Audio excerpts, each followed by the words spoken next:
Alright, so the toilet's been leaking water. We fixed the plumbing outside, and now it's leaking gas into the house. It's stinking, of course. So I pulled the toilet, that was a chore, had to cut it off. And the flange is actually sitting about an inch to an inch and a half higher than the floor, which is bad.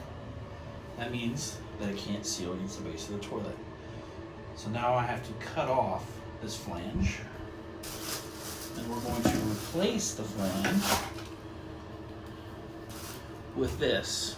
Now this is a push tight, and it's designed for cast iron. We'll cut off the cast as low as we can.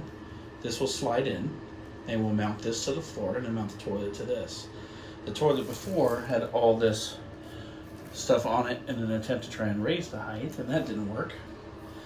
This is prior to when we bought the house, and this is part of living in a 100-plus-year-old home where people stitch things together. So I'm gonna get to cutting this, and I'll cut back over and show you guys the rest.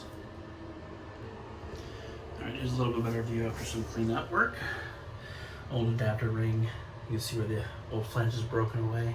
Then we're gonna cut this flange head off, and we're gonna get you can see how far that is off the subfloor, off the floor itself. Subfloor is even below that.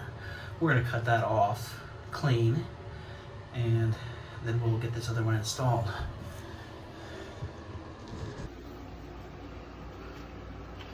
Okay, so I'm not gonna break it from the top. What I'm gonna do is that's the pipe coming down from the toilet. So I'm gonna cut that pipe, and I'm gonna add a 4-inch piece of PVC down with a fern coat fitting, and I'll show you guys that in a minute.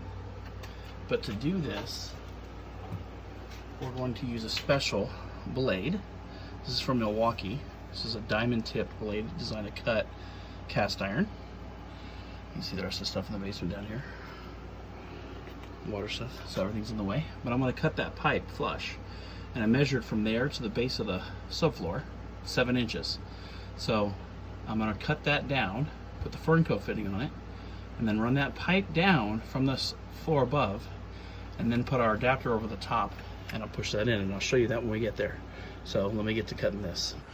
Okay, pipe's cut, fern coat fitting is on, and you can see the PVC going up. So I'm gonna leave these loose while I line the top. Get that all aligned, and then I'll come down and shore all this up. Okay, back up in the bathroom. I've got the new adapter installed, flush to the floor. Only got a couple screws in there because the hole's a little extra wide in the back when it was cut open. But this will work, which is good. So I'll get everything at the base screwed down.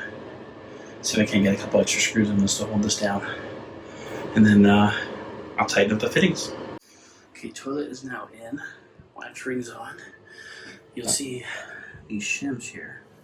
It's a little dirty, but you can kind of see them here. So the toilet's all the way down, but the floor's not completely even. Wood's not the greatest shape.